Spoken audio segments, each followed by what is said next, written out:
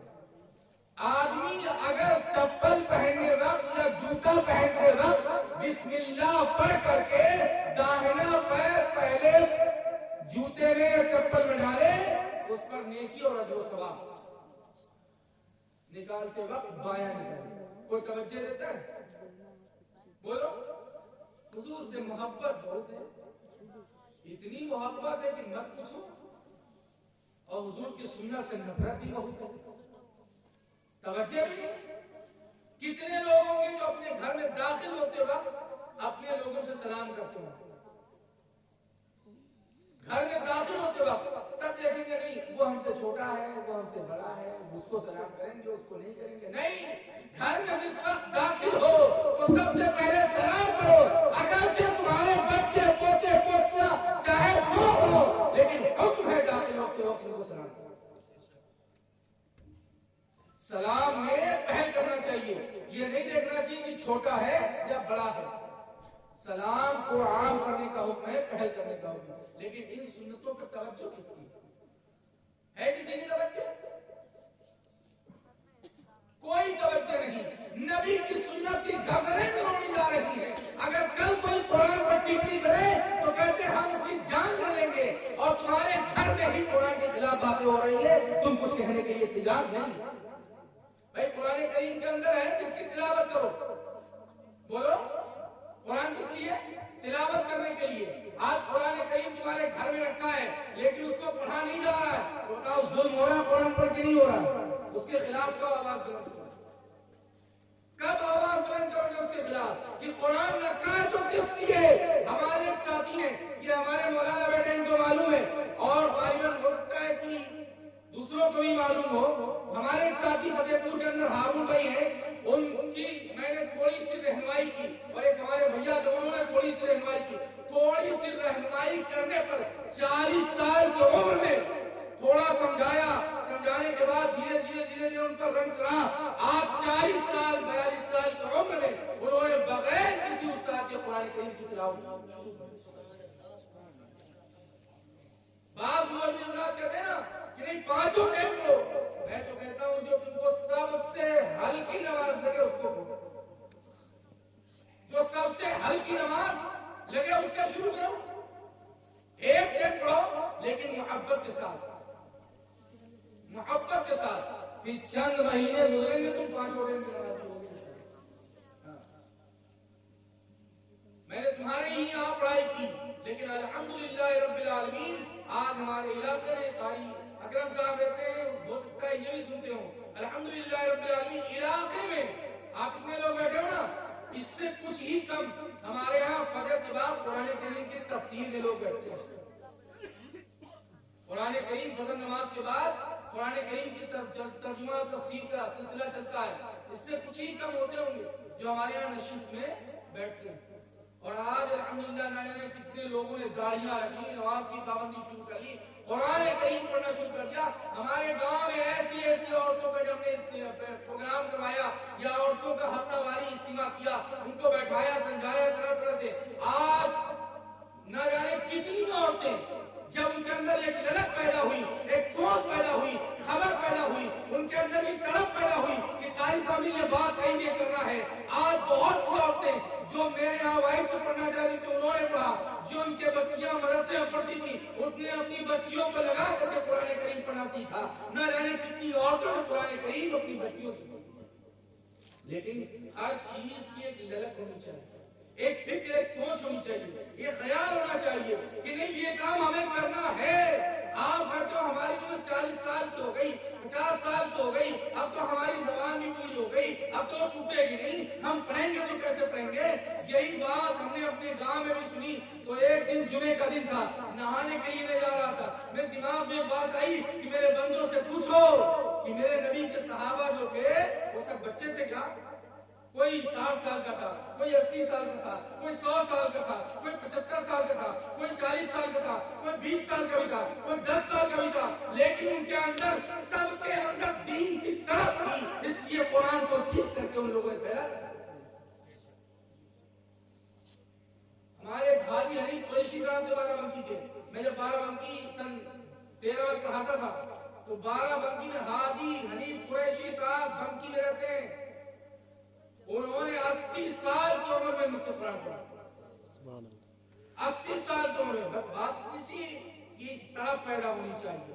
اچھا lock down میں لوگ کہتے ہیں نا کتنا کروا دیکھو کیا کھا لے ہو تم لوگ نہ کہ یہ بات تم ہماری بات نہیں سنتے. اپنے بچوں کو کھانا دیتے ہیں, بیویوں کو کھانا دیتے نہیں دیتے. لاک ڈاؤن میں میاں گھر میں بیٹھ گئے تھے, کھانا کیسے چل رہا تھا, کیسے چل رہا تھا. پتا چلا لاک ڈاؤن کے ذریعے اللہ نے یہ ثابت کر دیا, دکھا دیا تمہیں دکھا دیا, ورنہ اللہ کو ثابت کیا تھا لیکن تم کو دکھ نہیں رہا تھا. پتا چلا اللہ نے ایسا اللہ تعالیٰ نے جو لاک ڈاؤن کا برقرار تھا اس میں تمہیں بھی دکھا دیا کہ کہتے تم ضرور ہو لیکن تم کسی کے زندگی کے مالک نہیں. کھلانے پلانے کے ہم مالک, بس تم کو ایک سہارا بنایا ہے. ورنہ بعض لوگ کہتے ہیں نا کہ جب ہم مر جائیں گے تو تمہارا خرچہ کون چلائے گا. ہم نے بہت سے ایسے گھر دیکھے نا جب وہ مر گئے ان سے اچھا ان کے بچے کھا رہے ہیں, ان سے اچھا کھا رہے ہیں. پتا چلا قادر مطلق پر ایمان رکھو, اپنی طاقت پر بھروسہ مت کرو کہ تم نہیں کرو گے تو نہیں ہوگا. تمہارے کرنے نہ کرنے سے مطلب نہیں ہے, بس بات اتنی سی ہے کہ اللہ تعالیٰ نے تمہیں پیدا کیا ہے تو تمہیں فوق الاسباب کے تحت بنایا ہے کہ تم اسباب تلاش کرو, دن کے اجالے میں رزق کی فکر میں لگ جاؤ تو اللہ تعالیٰ تمہیں برکت. درد پاک سنانے بس تھوڑی سی گفتگو اور ہوگی, اس کے بعد بس 5 سے 10 منٹ. اللهم صل على سيدنا شفينا سيدنا مولانا محمد وبارك وسلم صلاۃ و سلام علیک یا حبیب یا رسول اللہ صلی اللہ علیہ وسلم. آخری بات سنیں, بس میں نے قرآن کریم کی ایک آیت کریمہ آخری میں تلاوت کی, انما المؤمنون الذين اذا ذكر الله. سنو مسلمان کون ہے, اللہ تعالی کا قرآن ارشاد فرماتا ہے انما المؤمنون الذين اذا ذكر الله. مومن وہ ہے کہ جب اللہ یاد کیا جائے تو ان کے دل ڈر جائے. مومن کون ہے کہ جب اللہ یاد کیا جائے تو مومنوں کے دل ڈر جائیں. انما المؤمنون الذين اذا ذكر الله وجلت قلوبهم. ان کے ایمان اور ان کا دل روشن ہو, ترقی پائے, چمکدار ہو, خوبصورت ہو.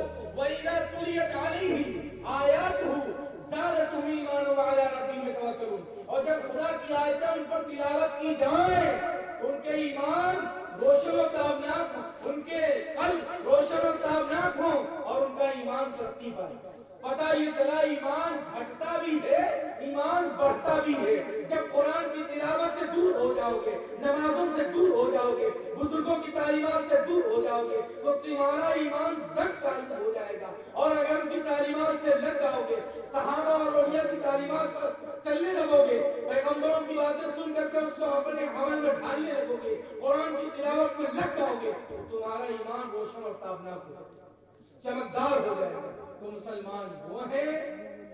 12 نمبر 10 کے اندر بس ایک آیت کریمہ اور کہ اللہ تعالیٰ ارشاد فرماتا ہے انما یامرو مساجد اللہ من آمن باللہ والیوم الآخر.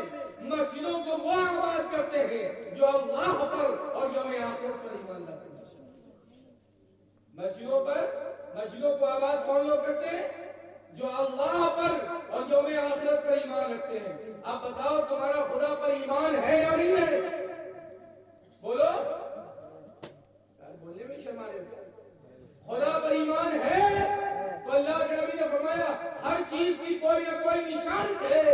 ایمان کی علامت و پہچان عمل ہے. اب اگر اپنے ایمان کی بات کرتے ہو کہ خدا کو ایک مانتے ہیں, رسول کی رسالت کو اقرار کرتے ہیں, صحابہ اور اولیاء کو مانتے ہیں, بزرگان دین سے محبت کرتے ہیں, تو تم پھر مسجدوں کو آباد کر دو, ان کی زینت بن جاؤ. مسجدوں کو مسجدوں میں جا کر کے صفوں کو تارو تازہ کر دو, اپنی پیشانی کو جھکا کر کے خدا کے سامنے سرنڈر کر دو. نبی کی رسالت و نبوت کو مانتے ہوئے ان کی غلامی کو تسلیم کرو. یقین جانو جس دن تمہارے ایمان اور عمل کی طاقت و قوت یہ ہو جائے گی کہ تم سخرو ہو جاؤ گے جہاں بھی اور وہاں بھی. لیکن تم نے خدا کو بلا دیا, رسول سے منہ پھیر لیا. پتہ یہ چلا اگر کوئی شخص, آخری بات کہتا ہوں, کوئی شخص آپ سے محبت کا دعویٰ کرے کہ ہم کو تم سے بڑی محبت ہے, ہم کو تم سے بڑی محبت ہے, ہم کو تم سے بڑی محبت ہے, اور تمہارا دوست اپنے گھر لے کے جائے, بولو تمہارا دوست، آخری بات سنو، تمہارا دوست اپنے گھر لے کر کے جائے اور وہ یہ کہے بڑی محبت ہے، بڑا پیار ہے، بڑی انسیت ہے، بڑا لگاؤ ہے، اور تم کو ایک بہترین کوٹری کے اندر، ایئر کنڈیشن کمرے کے اندر بہترین صوفے اور گدے اور قالین کوسوں طرح کی چیزوں کا انتظامات کر دے اور اس کے اندر بند کر دے، صرف کھانا اور پانی نہ دے. کیا نہ دے؟ کھانا نہ دے. کتنے دن ٹھہرو گے؟ بولو. ایک دن تو کسی طریقے سے کاٹ لو گے. چل بھائی تیری محبت ہے برداشت کر. دوسرا دن آئے ٹھیک ہے بھائی برداشت کرو.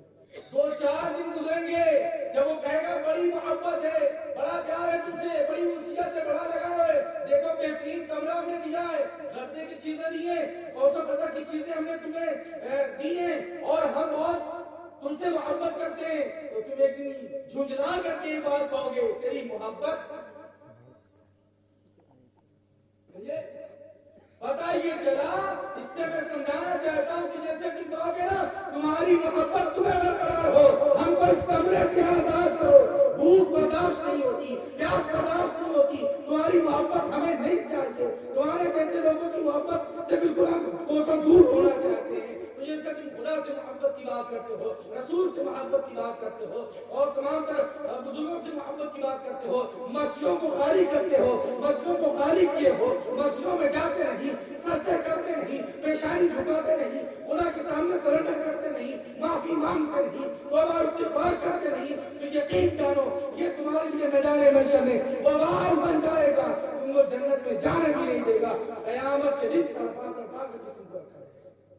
کیسی محبت ہے جو اعمال سے دوری بنائے. اس لیے محبت نقلی مت کرو، مزاجی چکر نہ کرو، حقیقی محبت کرو. نماز کے وقت نماز، قرآن میں یہ تھوڑی ہے 24 گھنٹے کا شروع کرے گا. دین اور دنیا بات پکڑ کے یہ دو چیزیں. میں کہتا ہوں ایک سکے کے یہ 2 رخ ہیں، ایک سکے کے 2 رخ ہیں. یہ دین اور دنیا الگ الگ نہیں ہے. دین اور دنیا ایک سکے کے رخ ہے. مان لیجیے سکہ ایک کا ہے، ایک طرف ہیڈ ایک طرف ٹیل. دونوں سکوں میں ایک سکے میں سے دونوں حصوں میں سے کوئی حصہ گھس تو چلے گا؟ بولو. کھوٹا سکہ کہلائے گا. کیسا کہلائے گا؟ کھوٹا سکہ. اور تم نے یہی کیا کہ تم نے دنیا جو حاصل کی دین کو گھس دیا. بعض سمجھتے نہیں، ان کے کہنے کا مقصد ہے کہ ہمیشہ مسجد میں پڑے رہو. نہیں، یہ کہیں نہیں کہا گیا ہے. پتہ یہ چلا دنیا میں اس طرح رہو جیسے دریا میں کشتی رہتی ہے کہ کشتی پانی میں رہتی ضرور ہے لیکن پانی کو اپنے اندر آنے نہیں دیتی. جس دن پانی کو اپنے اندر لینے لگتی ہے کشتی ہلاک و برباد ہوتی ہے. اس لیے دنیا میں رہو، اتنی دنیا کماؤ جس سے تمہاری زندگی آسانی کے ساتھ چل سکے اور دین پر مکمل بیداری کے ساتھ عمل کرنا. ہمارے کہنے میں آپ ذات کو سننے میں کسی قسم کی غلطی، خامی، لفظ، کوتاہی، دانستن نادانستن، جان میں انجان میں ہوئی ہیں، اللہ تعالیٰ اسے معاف فرمائے. سب سے پہلے مجھ گنہگار کو ان باتوں پر عمل کرنے کی توفیق و رفیق فرمائے، پھر تمام سامعین و سامعات کو عمل کرنے کی توفیق و رفیق فرمائے. وما علینا الا البلاغ. السلام علیکم ورحمۃ اللہ وبرکاتہ.